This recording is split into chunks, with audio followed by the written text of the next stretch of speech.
Assalamualaikum warahmatullahi wabarakatuh. Perkenalkan, nama saya Ania Sofa dengan NIM 21903010111 dari kelas A Malam. Di sini saya akan mempresentasikan tentang makhluk hidup dan ekosistem alami. Yang pertama, saya akan menjelaskan tentang aliran energi dan sistem ekosistem alami. Tenaga atau energi dibutuhkan oleh seluruh organisme untuk melakukan suatu usaha atau aktivitas. Energi yang terdapat di lingkungan sekitarmu memiliki bentuk yang bermacam-macam seperti energi cahaya, energi listrik, energi kimia, energi panas, dan sebagainya. Setiap organisme mendapatkan energinya dengan cara mengubah energi yang berasal dari lingkungannya. Macam-macam aliran energi. Yang pertama, tingkat trofik. Proses aliran energi antar organisme dapat terjadi karena adanya proses makan-dimakan. Proses makan dan dimakan terjadi antara satu kelompok organisme dengan kelompok organisme lainnya. Setiap kelompok organisme yang memiliki sumber makanan tertentu disebut dengan tingkat trofik. 2. Rantai makanan adalah peristiwa makan-dimakan antar makhluk hidup dengan urutan tertentu.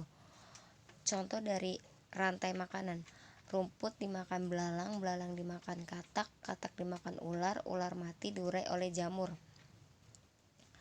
3. Jaring-jaringan makanan adalah kumpulan dari rantai makanan yang saling berhubungan dan membentuk skema mirip jaring. Contoh dari jaring-jaring makanan, saya ambil salah satu contoh dari sawah. Padi dimakan belalang, belalang dimakan tikus, tikus dimakan ular, ular dimakan burung pemangsa mati diurai oleh bakteri. Dalam setiap komunitas, setiap populasi dapat dikelompokkan ke dalam salah satu dari kelompok berikut. Yang pertama, produsen. Produsen suatu jenis makhluk hijau daun yang bisa merubah energi surya menjadi energi kimia dalam jaringannya seperti rumput, pohon, dan lainnya. Yang kedua, konsumen pertama. Makhluk herbivora suatu organisme pemakan seperti sapi, kerbau, gajah, dan kambing.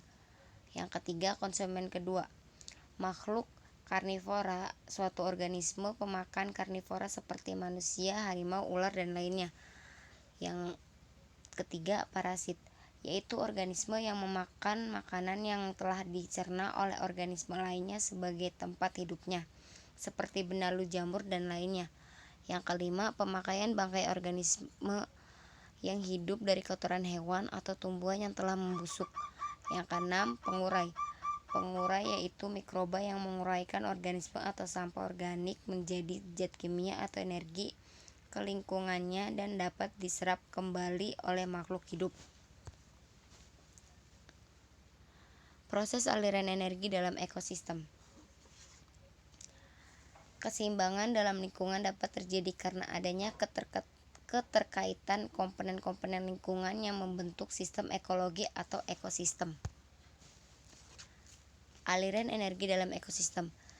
Siklus biogeokimia atau siklus organik adalah siklus unsur atau senyawa kimia yang mengalir dari komponen abiotik ke biotik dan kembali lagi ke komponen abiotik. Siklus tersebut tidak hanya melalui organisme, tetapi juga melibatkan reaksi-reaksi kimia dalam lingkungan abiotik, sehingga disebut siklus biogeokimia.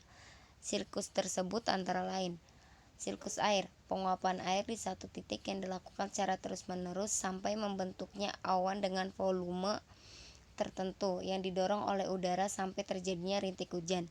Siklus karbon, seperti terbentuknya batu bara dan minyak bumi. Siklus oksigen, seperti terjadinya pernafasan dan fotosintesis. Siklus nitrogen adalah gas tidak berwarna, tidak berbau, tidak berasa, dan sulit bereaksi dengan senyawa lainnya. Ekologi dan lingkungan.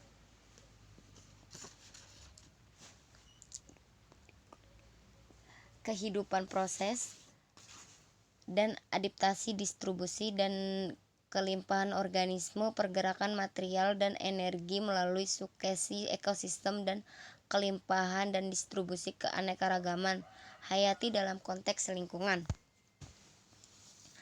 Ruang lingkup biologi. Dalam kajian pembelajaran, ekologi mempunyai beberapa ruang lingkup yang meliputi individu, merupakan organisme tunggal seperti seekor tikus, seorang manusia. Populasi adalah sekumpulan dari individu sejenis yang hidup pada suatu daerah dan waktu tertentu, misalnya populasi padi di sawah, populasi ikan di dalam kolam. Komunitas adalah kumpulan dari berbagai populasi yang saling berinteraksi pada tempat dan waktu yang sama, misalnya komunitas sawah dan komunitas kolam.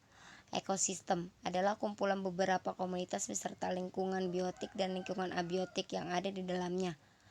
Biosphere, kesatuan dari berbagai ekosistem, meliputi semua organisme dan lingkungannya yang berinteraksi untuk kelangsungan sistem pendayagunaan energi dan daur ulang materi.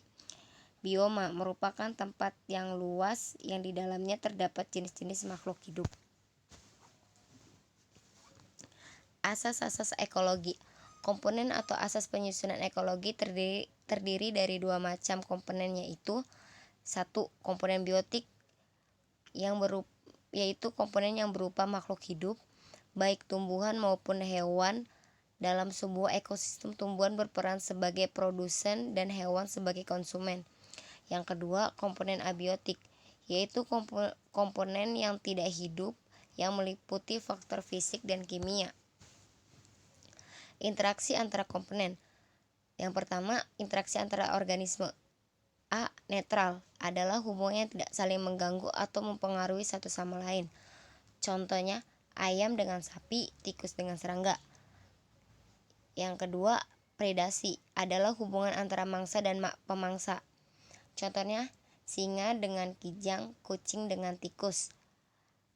Yang ketiga, parasitisme adalah hubungan antara dua makhluk hidup yang hanya menguntungkan pihak lain dan pihak lain dirugikan. Contohnya, Plasmodium atau parasit dengan manusia. Komensalisme. Komensalisme adalah hubungan antara dua makhluk hidup yang tidak saling menguntungkan dan merugikan satu sama lain. Contohnya, anggrek dengan pohon yang ditumpanginya. Yang kelima, mutualisme adalah hubungan antara dua makhluk hidup yang saling menguntungkan. Contohnya, Rhizoipus oryzae untuk pembuatan atau seperti jamur.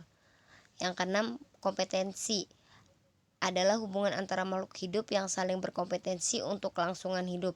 Contohnya, kompetensi macan dengan harimau untuk memperebutkan rusa.